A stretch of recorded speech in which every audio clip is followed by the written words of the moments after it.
सभी को नमस्कार।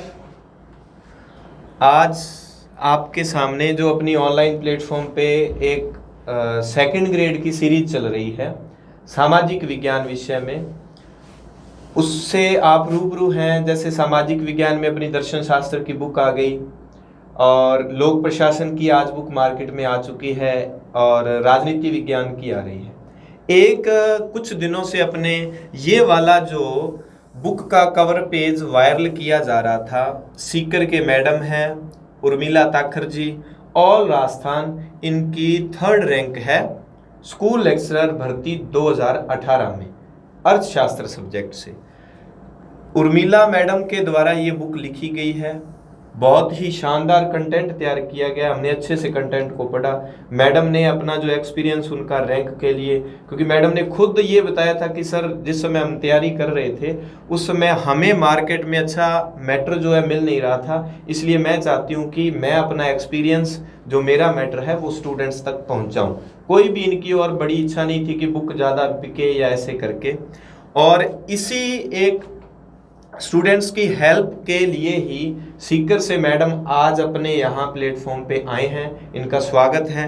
और मैडम आज आपको इस बुक के बारे में तो बताएंगे, इसके अलावा मैडम आपको कुछ एक टॉपिक है जो एक क्लास रहेगी, जो इसी भर्ती में जो सिलेबस पैटर्न चेंज हुआ है, कुछ टॉपिक्स जो है नए ऐड कर दिए गए, उसमें एक टॉपिक शायद ये भी है, नया टॉपिक है। हाँ, यस सर। ये नया टॉपिक है, तो मैडम आपको ये टॉपिक करवाएंगे। इसके साथ कुछ इस क्लास की विशेष बात ये रहेगी कि मैडम द्वारा कंटेंट करवाने के बाद ऑब्जेक्टिव क्वेश्चन साथ में प्रैक्टिस के लिए होंगे। और जो बुक है, बुक की विशेष बात ये देखो, बुक में वैसे हम मार्केट में प्रैक्टिस सेट लेने जाएं तो हमें 80, 90, 100 के आसपास तो अकेला प्रैक्टिस सेट मिलता है और इको के तो बहुत कम मिलते हैं, पहली बात मिलते ही नहीं। तो ये इसमें 10 तो मॉडल पेपर हैं। इसके अलावा पूरे टॉपिक दिए हुए हैं, नए जो तथ्य ऐड किए गए हैं, अभी नया सिलेबस आया, वो टॉपिक तो दिया है, टॉपिक के साथ भी प्रश्न है, प्लस पीछे आए हुए भर्ती के प्रश्न जो साथ में मैटर में संकलित कर दिए गए हैं। 10 मॉडल पेपर हैं, बहुत ही हेल्पफुल रहने वाली है जो मेरे बेरोजगार साथी जो तैयारी करने वाले हैं उनके लिए, चाहे वो राजस्थान स्टेट के हैं, चाहे यूपी, हरियाणा। और अभी मैडम के द्वारा आपको इस बुक के बारे में तो मैंने बता दिया, ये जो नया टॉपिक ऐड हुआ है वो आपको करवाया जाएगा। तो इसी तरह निरंतर क्लासें यूट्यूब पर तो आपको मिलेंगी कुछ कंटेंट, और पूरा कोर्स जो है संतवीर सर ऐप पर मिलेगा। और अपने एसएस शिक्षण संस्थान बुक की निशानी एसएस संतवीर सर ये लिखा हुआ है, संतवीर सर लोगो लगा हुआ है, और इसी पब्लिकेशन से बुक आ रही है। अभी अपने स्वागत करते हैं मैडम का। मैडम आपको ये टॉपिक करवाएंगे और क्वेश्चन भी करवाएंगे। स्वागत है मैडम। जैसा कि सर ने आपको बुक की विशेषताओं के बारे में बताया कि बुक में जो है अपने 10 मॉडल पेपर हैं, और ये 10 जो मॉडल पेपर हैं ये अपने सिलेबस के अकॉर्डिंग बनाए गए हैं, यानी कि आरपीएससी के पैटर्न के अकॉर्डिंग मैंने ये 10 मॉडल इस बुक में डाले हैं। बाकी जो है वो टॉपिक वाइज प्रश्नों का हल है, और आरबीएससी व एनसीईआरटी की पुस्तकों से मैंने महत्वपूर्ण तथ्य इस बुक में डाले हैं जो स्टूडेंट्स की डिमांड थी। और डायग्राम के, अपनी जो इकोनॉमिक्स है वो डायग्राम के बिना समझ में आने वाली नहीं है, इसलिए मैंने डायग्राम के माध्यम से और सरल भाषा में इस बुक में आपके लिए कंटेंट तैयार किया है। तो आज हम देखेंगे अपना जो पहला टॉपिक है, जो नया टॉपिक ऐड हुआ है, केंद्रीय प्रवृत्ति के माप। जो केंद्रीय प्रवृत्ति के माप हैं, वो केंद्रीय प्रवृत्ति के माप अपने सिलेबस में 3 माप डाले गए हैं, बहुलक, माध्य और माध्यिका। सबसे पहला जो टॉपिक हम पढ़ेंगे वो है बहुलक। सबसे पहले हम परिचय में देखते हैं कि केंद्रीय प्रवृत्ति का माप कहते किसे हैं। केंद्रीय प्रवृत्ति का माप है एक प्रतिनिधि मूल्य, यानी कि ऐसा मूल्य जो पूरी श्रेणी का क्या करता हो, प्रतिनिधित्व करता हो, तो उसे क्या कहेंगे हम, केंद्रीय प्रवृत्ति का माप। अब हमारे सामने केंद्रीय प्रवृत्ति के 3 माप हमारे सिलेबस में डाले गए हैं, माध्य, माध्यिका और बहुलक। तो हम इसको दो कैटेगरी में डिवाइड करते हैं। जो पहली कैटेगरी है वो है स्थिति संबंधी माध्य यानी पोजिशनल एवरेज, यानी कि वो एवरेज जो हमें किसी भी स्थिति के बारे में बताते हैं और इनको हम निरीक्षण मात्र से ही बता सकते हैं कि इस श्रेणी में माध्यिका क्या होगा, इस श्रेणी में बहुलक क्या होगा, यानी देखने मात्र से ही हमें पता चल जाएगा कि इस श्रेणी का बहुलक क्या है या इसकी माध्यिका क्या है। और दूसरी जो कैटेगरी हमने बांटी है वो है गणितीय माध्य, यानी कि जो समांतर माध्य है उसका क्या किया जा सकता है, बीजगणितीय विवेचन किया जा सकता है, यानी कि जो समांतर माध्य या घटा दी जाए या गुणा किया जाए या भाग दिया जाए, यानी समांतर माध्य में जोड़ के बराबर, गुणा के बराबर, माइनस के बराबर और भाग के बराबर परिवर्तित हो जाएगा। यानी कि कोई संख्या जोड़ी जाएगी तो समांतर माध्य बढ़ जाएगा, कोई संख्या घटाई जाएगी तो समांतर माध्य घट जाएगा, यानी कि ये मूल बिंदु और पैमाने दोनों से प्रभावित होता है, इसलिए इसको क्या कहते हैं, हम गणितीय माध्य कहते हैं। तो हमारा जो पहला क्वेश्चन आता है, बार बार क्वेश्चन हमसे पूछा जाता है, जो पहला क्वेश्चन आता है, पहला क्वेश्चन यहीं से आता है कि कौन सा जो केंद्रीय प्रवृत्ति का माप है वो स्थिति संबंधी माध्य को बताता है। तो बहुलक और माध्यिका तो हमारा क्या है, स्थिति संबंधी माध्य है, और दूसरा जो है वो गणितीय माध्य है, कौन सा, समांतर माध्य या मध्यक। समांतर माध्य को ही क्या बोलेंगे, मध्यक। माध्यिका अलग है, मध्य का अलग है। मध्य का और माध्यिका एक चीज है, यानी मीडियन, और समांतर माध्य का दूसरा नाम क्या है, मध्यक, यानी अरिथमेटिक एवरेज या मीन। अब हम देखेंगे आज के टॉपिक में बहुलक।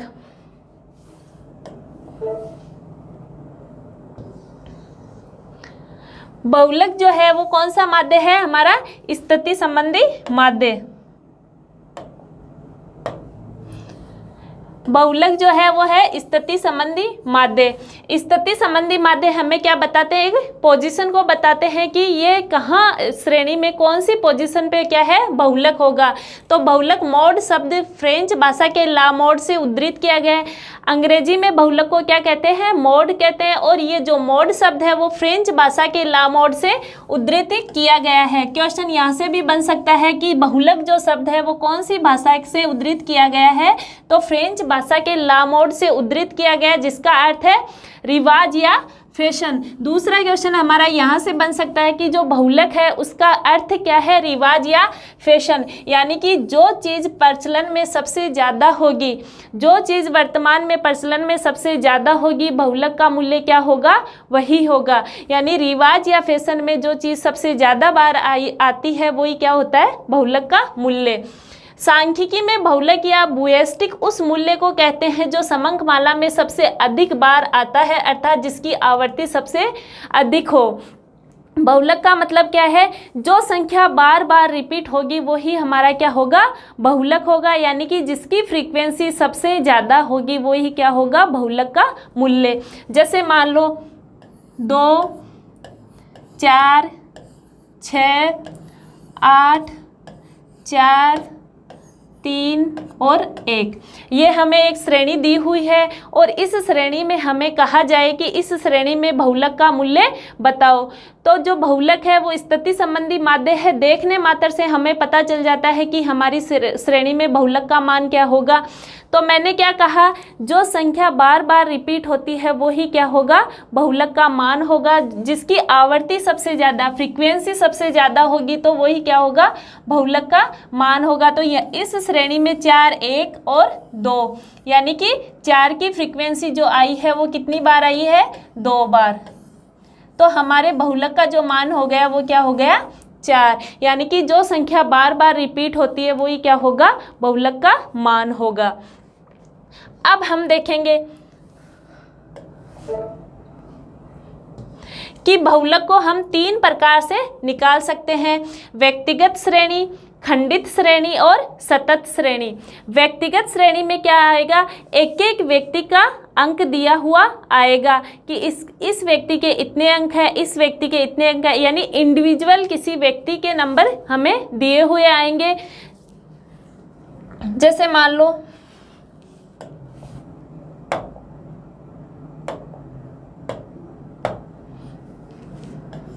4, 5, 7, 13, 5, 3, ये हमें एक श्रेणी दी हुई है। अब इस श्रेणी में देखो, इस श्रेणी में जो 5 है वो 2 बार आ रहा है, तो बहुलक का मूल्य क्या हो गया? Z = 5। तो व्यक्तिगत श्रेणी में देखने मात्र से हमें पता चल जाता है कि बहुलक का मूल्य क्या होगा। अब हम देखेंगे खंडित श्रेणी या विच्छिन्न श्रेणी। जब व्यक्तिगत श्रेणी के अनेक मूल्य 2 या 2 से अधिक बार पाए जाते हैं तो उन्हें आरोही क्रम में रखकर उनके सामने उनकी आवर्ती लिख दी जाती है। जैसे ये व्यक्तिगत श्रेणी थी और इसमें जो 4 है वो 1 बार पाया जा रहा है, 5 जो है वो 2 बार है, 7 1 बार है, 13 1 बार है और 3 1 बार है। तो जिसकी आवर्ती सबसे ज़्यादा होगी वो ही क्या होगा? बहुलक का मूल्य होगा। तो 5 की जो आवर्ती है वो 2 बार है, तो बहुलक का मूल्य हमारा क्या हो गया? 5।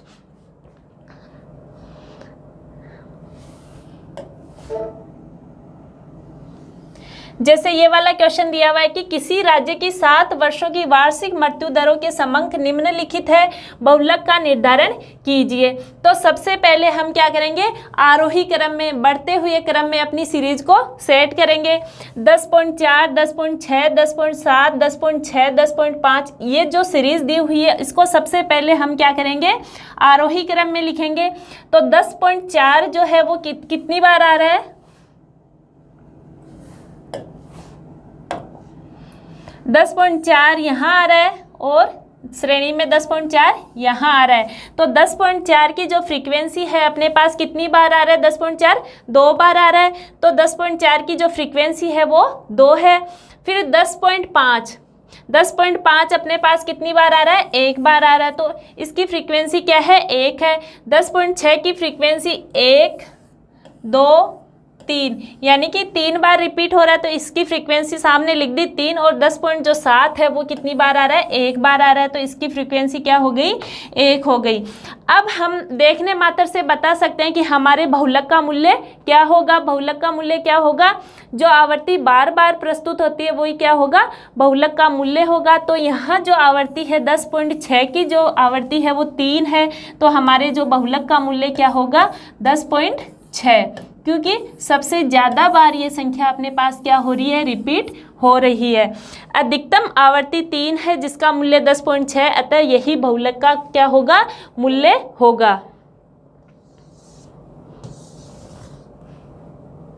अब देखो एक अपवाद भी होता है बहुलक में कि यदि 2 या 2 से अधिक चरों की आवर्तियां अधिकतम होती है। क्या बोल रहे हैं? 2 या 2 से अधिक चरों की जब आवर्तियां अपने पास अधिकतम आ जाती है तो हम बहुलक का निर्धारण कैसे करेंगे? 2 या 2 से अधिक आवर्तियां जब अधिकतम हो तो बहुलक का निर्धारण कठिन हो जाता है। ऐसी स्थिति में समंक श्रेणी में उतने ही बहुलक होंगे जितनी अधिकतम आवर्तियां होगी। जैसे मान लो पिछले क्वेश्चन में हमने देखा कि 10.6 की जो आवर्ती थी वो कितनी थी? 10.6 की जो आवर्ती थी वो 3 थी। अब मान लो उसी श्रेणी में 10.7 की आवर्ती भी क्या हो? 3 हो।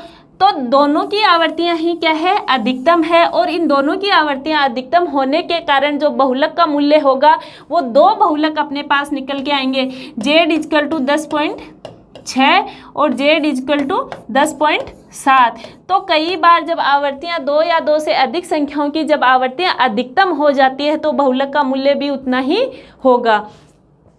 ऐसी बहुलक आवर्तियां द्विबहुलक 2 बार अगर आता है तो द्विबहुलक, 3 बार आता है तो त्रिबहुलक या अनेक बार आता है तो मल्टी बहुलक यानी कि अनेक बहुलक वो कहलाएगा। अब देखो, अब हम सबसे पहले हम देखेंगे सतत श्रेणी। सतत व्यक्तिगत श्रेणी देखी, खंडित श्रेणी देखी, अब हम देखेंगे सतत श्रेणी। सतत श्रेणी में देखो क्वेश्चन कैसा दिया हुआ आएगा। जैसे मान लो x का मान दिया हुआ है 0 से 10, 10 से 15, 15 से 20, 20 से 25 और 25 से 30। इनकी जो फ्रीक्वेंसी दी हुई है वो है 2, 4, 6, 4 और 2। जैसे मान लो ये वाला क्वेश्चन हमें दिया हुआ आए और हमें कहे कि इसमें बहुलक का जो मान है वो क्या होगा, तो ये जो क्वेश्चन है वो है सतत श्रेणी का। सतत श्रेणी में अक्स का मान दिया हुआ आएगा और वो कंटिन्यूस दिया हुआ आएगा, जैसे 0 से 10, 10 से 15, 15 से 20, 20 से 25, 25 से 30, और उसके साथ फ्रीक्वेंसी का मान दिया हुआ आएगा। तो हमें देखने से पता चल रहा है, फ्रीक्वेंसी में हम देखेंगे कि जो आवर्ती सबसे ज़्यादा है वही क्या होगा, बहुलक का मूल्य होगा। यहाँ जो आवर्ती है अपनी 6 जो है वो सबसे ज़्यादा है, हमारा जो बहुलक का मूल्य होगा वो 15 से 20 होगा। खंडित श्रेणी में तो क्या हुआ आता है, सतत नहीं दिया हुआ आता, 0 जैसे 10, 15, 20, 25, 30 यही दिया हुआ आता है, लेकिन सतत श्रेणी में 0 से 10, 10 से 15, 15 से 20। तो हमें बहुलक का मान याद करना होगा और उसके लिए एक फॉर्मूला हमें याद करना होगा, Z = L1 + F1 - F0 / 2F1 - F0 - F2।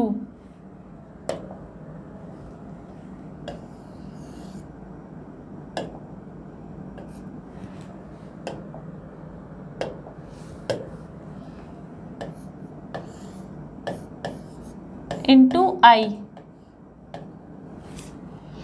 ये वाला जो फॉर्मूला है ये सतत श्रेणी में बहुलक का मान ज्ञात करने का फॉर्मूला है। जो हमें फ्रीक्वेंसी में देखने मात्र से पता चल रहा है कि जो बहुलक का मान हमारा आएगा वो क्या आएगा, 15 से 20 के बीच में आएगा।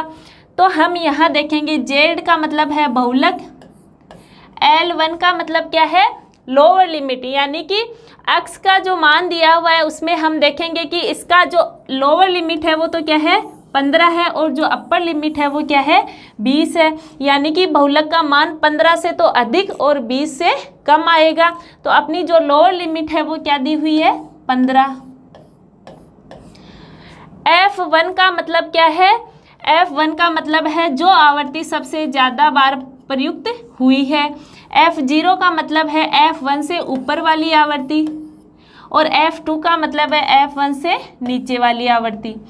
तो F1 की जगह हम कितना लिखेंगे 6, F0 की जगह कितना लिखेंगे 4, 2F1। तो F1 6 है, 6 को 2 से गुणा करेंगे तो 12, माइनस F0 है 4 और माइनस F2 कितना है 4, और इंटू जो I है वो कितना है अपने पास, I का मतलब क्या है वर्ग अंतराल, यानी कि 15 और 20 के बीच में कितना वर्ग अंतराल है, 0 से 10, 10 से 15, 15 से 20, 20 से 25 और 25 से 30।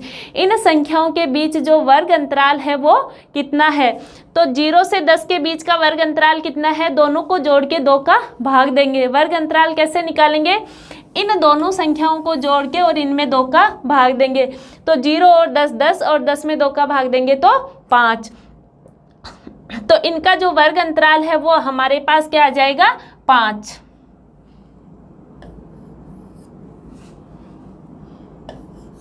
अब इसको सोल्व कर लेंगे, 15 प्लस 6 में से 4 गए तो 2, और 12 में से 12 तो प्लस के हैं और माइनस के हैं, 4 और 4 8, तो 12 में से 8 गए तो 4 इंटू 5, 2 को 5 से गुणा करेंगे तो 10 और बटे 4।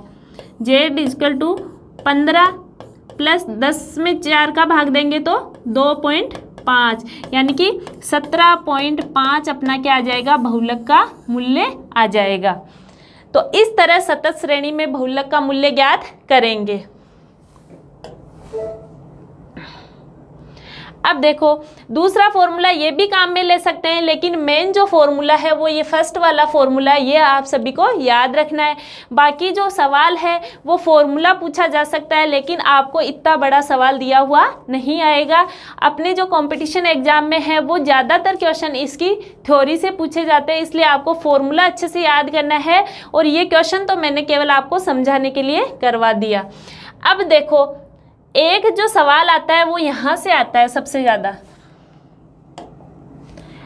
यहाँ से जो सवाल है वो सबसे ज़्यादा एग्जाम में पूछा जाता है।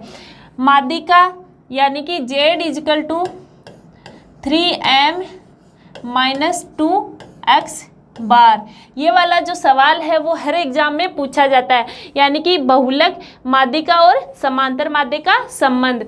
अगर इन दोनों तीनों में से हमें किन्हीं दो की वैल्यू अगर दी हुई हो तो हम तीसरे का मान ज्ञात कर सकते हैं। यानी कि जो बहुलक होता है वो माध्यिका का 3 गुना माइनस समांतर माध्य के 2 गुने के बराबर बहुलक का मान होगा। इसका जो सवाल है अपन क्वेश्चन में आगे करेंगे।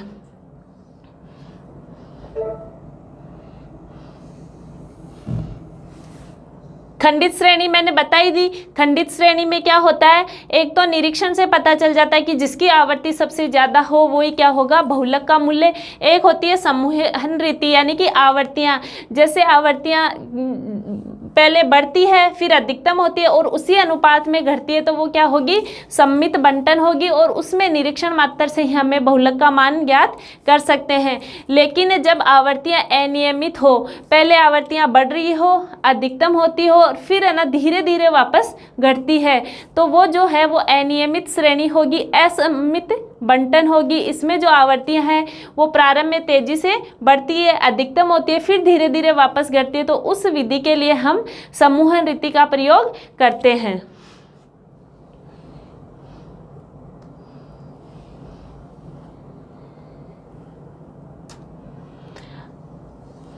सतत श्रेणी देख ही ली अपन।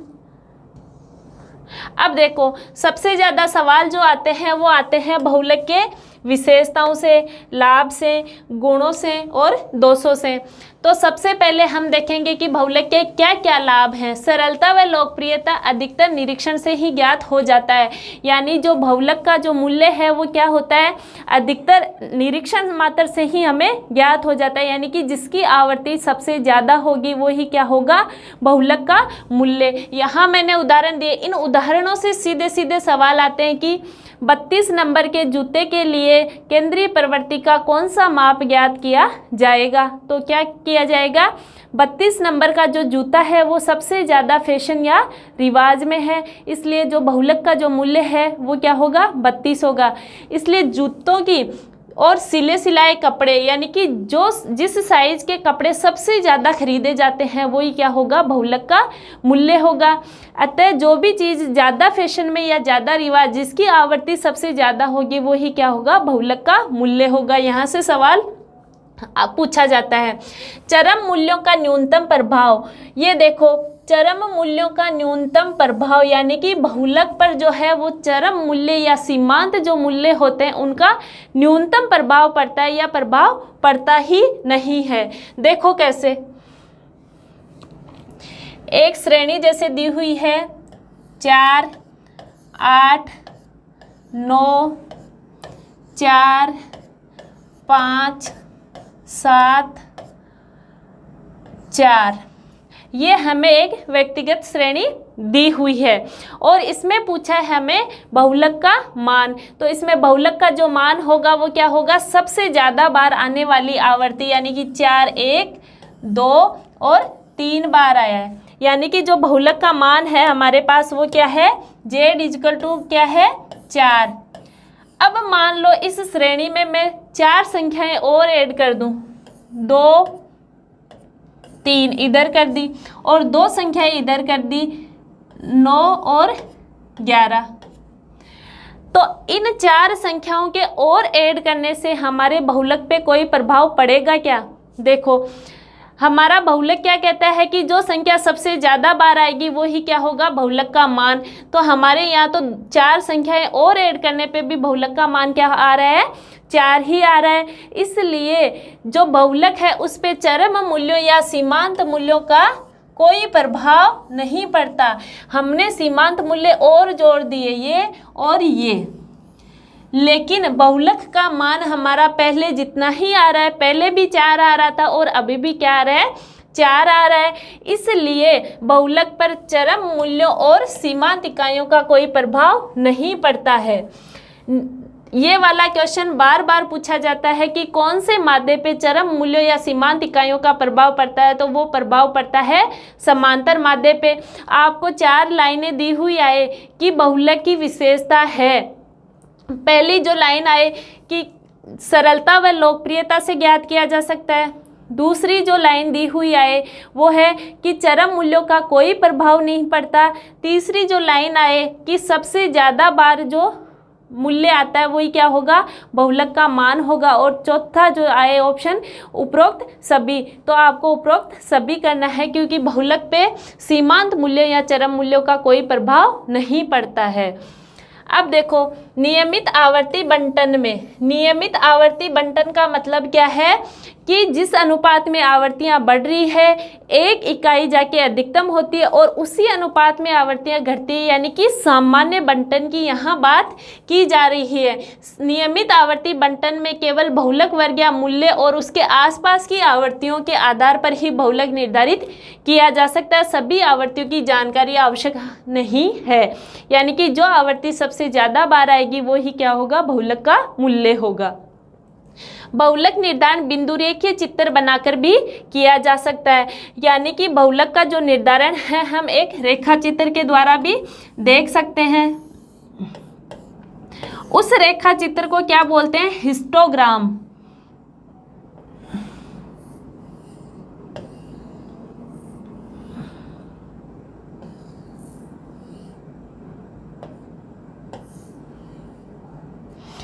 इस चित्र के माध्यम से भी हम बहुलक का निर्धारण कर सकते हैं, यानी कि जो आवर्ती सबसे ज़्यादा बार आई हो। इधर हम आवर्तियां दर्शाते हैं।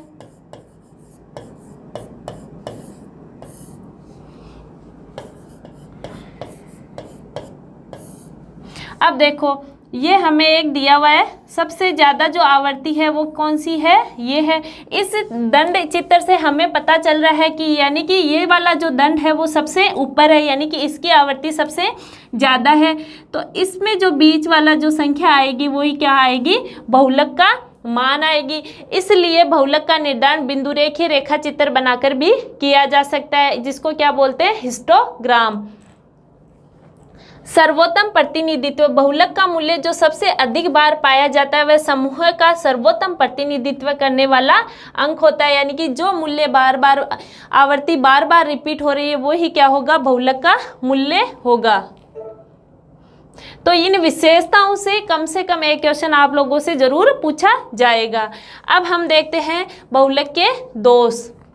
अनिश्चित व अस्पष्ट है, अनिश्चित व अस्पष्ट है। कैसे है अनिश्चित व अस्पष्ट, यदि सभी पदों की आवर्तियां समान हो तो बहुलक निश्चित नहीं किया जा सकता। कभी कभी 2 या 2 से अधिक बहुलक भी हो सकते हैं, यानी कि एक श्रेणी हमें दी हुई है, 10 लोगों के अंक दिए हुए हैं और उन 10 के 10 लोगों के जो अंक है वो 5 अंक हैं, सभी के समान अंक है। तो हम बता सकते हैं क्या कि बहुलक कौन सा है, सारे ही बहुलक हैं। तो बहुलक का जो मान है वो कभी कभी अनिश्चित व अस्पष्ट भी हो सकता है। क्यों हो सकता है, अगर सभी आवर्तियां समान रूप से उत्पन्न होती है तो बहुलक का निर्धारण क्या होगा, अनिश्चित और अस्पष्ट। बीजगणितीय विवेचन संभव नहीं है, कोई भी संख्या जोड़ो कोई भी संख्या घटाओ बहुलक के ऊपर कोई प्रभाव नहीं पड़ेगा। तीसरा जो है चरम मूल्यों की उपेक्षा करता है। अभी मैंने बताया था आपको कि कितनी भी संख्याएं आगे लगा दो, कितनी भी संख्याएं श्रेणी में पीछे लगा दो, बहुलक पे कोई प्रभाव नहीं पड़ेगा। बहुलक का मूल्य तो जो आवर्ती सबसे ज़्यादा बार रिपीट हो रही है वही क्या होगा, बहुलक का मूल्य होगा। फिर है वर्ग विस्तार का प्रभाव पड़ता है। पहले है भ्रमात्मक निष्कर्ष देता है, कभी कभी क्या कहता है कि 2 बहुलक 3 बहुलक 5 बहुलक भी अपनी श्रेणी में आ सकते हैं, इसलिए ये निष्कर्ष सही नहीं देता। और वर्ग विस्तार का प्रभाव भी बहुलक पर पड़ता है। वर्ग विस्तार कैसे बताया था मैंने, देखो 0 से 10, 10 से 15, 15 से 20,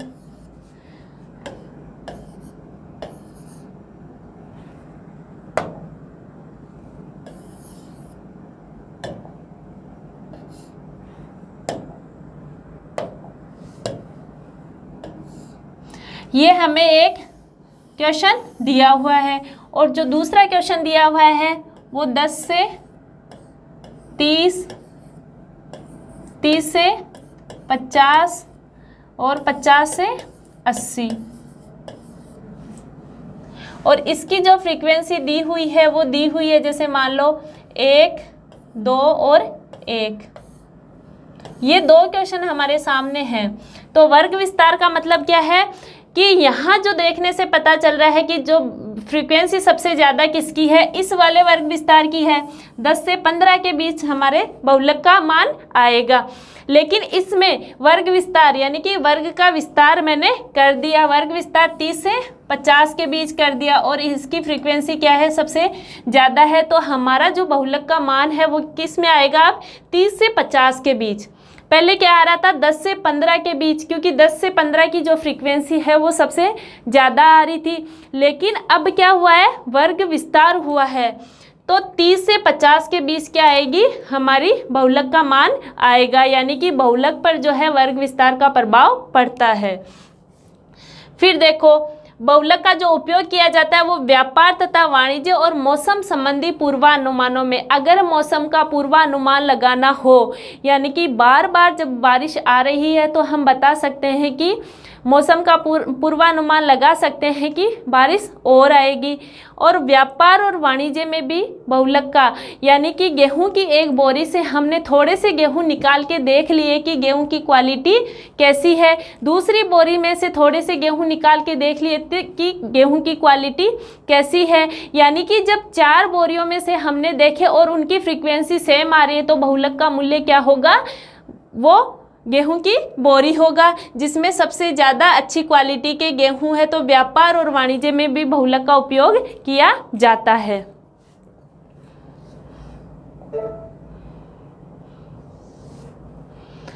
अब देखो, अपनी बुक में मैंने टॉपिक वाइज क्वेश्चन डाले हैं, यानी कि जैसे बहुलक का टॉपिक हमारा कंप्लीट हुआ तो बहुलक के ऊपर कम से कम 20 से 25 प्रैक्टिस क्वेश्चन मैंने डाले हैं। जिसमें पहला क्वेश्चन देखो, किस मादे पर चरम मूल्यों का न्यूनतम प्रभाव पड़ता है। मैंने आपको वीडियो में समझाया कि चरम मूल्यों का प्रभाव बहुलक पे नहीं पड़ता।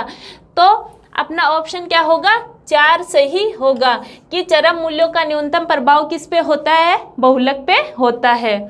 किसी श्रेणी में बहुलक का मूल्य है, किसी श्रेणी में बहुलक का जो मूल्य है क्या होता है, बहुलक कि सर्वाधिक बार आने वाला जो मूल्य होगा वही क्या होगा, बहुलक का मान होगा। तो ऑप्शन नंबर 2 हमारा इसमें सही होगा कि सर्वाधिक आवर्ती वाला मूल्य ही क्या होगा, बहुलक का मूल्य होगा।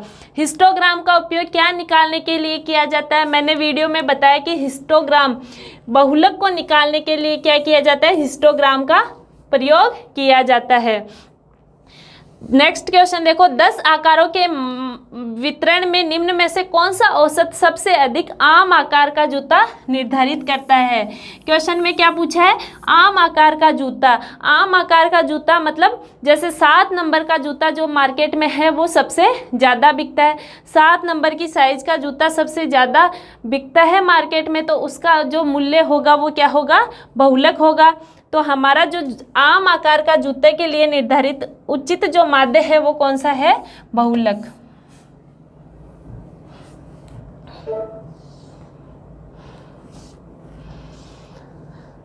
नेक्स्ट क्वेश्चन देखो, एक श्रेणी हमें दी हुई है और इसमें क्या पूछा है कि बहुलक का मूल्य क्या होगा। इस श्रेणी में बहुलक का मूल्य क्या होगा, तो बहुलक का मूल्य जो बार बार रिपीट होगा तो 5, 8, 6, 4, 10, 15, 18 और 10, यानी कि 10 की जो आवृत्ति है वो क्या हो रही है, 2 बार हो रही है। तो बहुलक का जो मूल्य होगा वो क्या होगा, 10। बहुलक का प्रयोग किस परिस्थिति में नहीं किया जाता। क्या पूछा है कि बहुलक का प्रयोग किस परिस्थिति में नहीं किया जाता।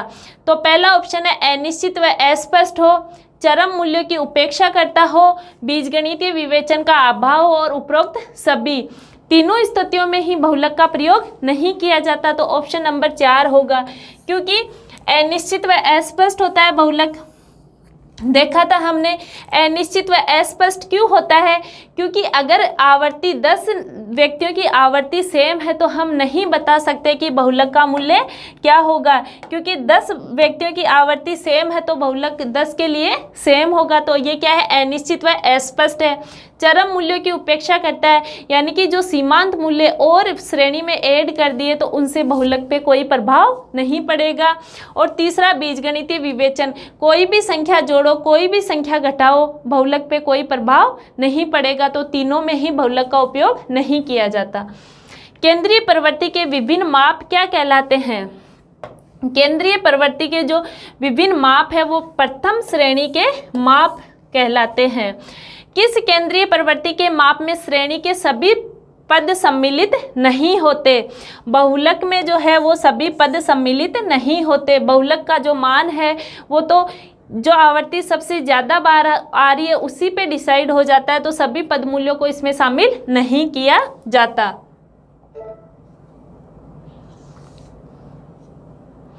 मूल्यों के अधिकतम संकेंद्रण का बिंदु कहलाता है बहुलक, यानी कि श्रेणी में जो सबसे ज़्यादा बार मूल्य आता है या जिस मूल्य के आसपास सभी मूल्य जो पाए जाते हैं, यानी कि संकेंद्रण, यानी कि उसके आसपास सभी आवर्तियां पाई जाती है, तो वो कौन सा मूल्य होगा? बहुलक। तैयार कपड़ों के मादे आकार के लिए, तैयार कपड़ों के मादे आकार के लिए उपयुक्त, तैयार कपड़ों के मादे आकार का मतलब क्या है कि कौन से जो कपड़े हैं वो बाजार में सबसे ज़्यादा सेल हो रही है, तो वो क्या है? बहुलक। एक समंक समूह में एक से ज़्यादा बार आने वाला जो समंक है वो क्या है? बहुलक है। यदि किसी समंक सेट में माध्य, माध्यिका और बहुलक समान हो तो वह समंकों का वितरण क्या होगा? समरूपी होगा। कैसे? जैसे z का मान भी क्या है? 10 है, m मीडियन का मान भी क्या है? 10 है, और x बार का मान भी क्या है? 10 है। तो वो कौन सी बंटन होगी? सममित बंटन या सामान्य बंटन। सममित बंटन या सामान्य बंटन में जो है वो समांतर माध्य, माध्यिका और बहुलक क्या होगा? समरूपी होगा। इसके लिए हम एक डायग्राम का प्रयोग भी करते हैं और वो है घंटे के आकार का डायग्राम, जिसमें z is equal to m is equal to x bar का मूल्य क्या होगा? सेम होगा। यानी कि जिस अनुपात में आवर्तियां बढ़ रही है, अधिकतम आवर्ती होके उसी अनुपात में आवर्तियां वापस गिरती है, तो वो क्या होगी?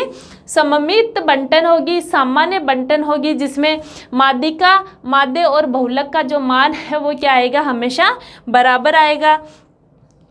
ये कुछ क्वेश्चंस मैंने डाले हैं, और भी अपनी बुक में क्वेश्चंस हैं, और इस तरह आप ऑब्जेक्टिव टाइप क्वेश्चन के माध्यम से अपनी प्रैक्टिस कर सकते हो। पहले टॉपिक का एक्सप्लेनेशन दिया हुआ है और उसके बाद जो है क्वेश्चन दिए हुए हैं, और इसी टाइप के जो क्वेश्चन है वो आरपीएससी द्वारा पूछे जाते हैं। मैंने विभिन्न एग्जामों से ये क्वेश्चन उठाए हैं, और लैंग्वेज वाले जो क्वेश्चन है उन पे आपको सबसे ज़्यादा ध्यान देना है। आज के लिए बस इतना ही। धन्यवाद।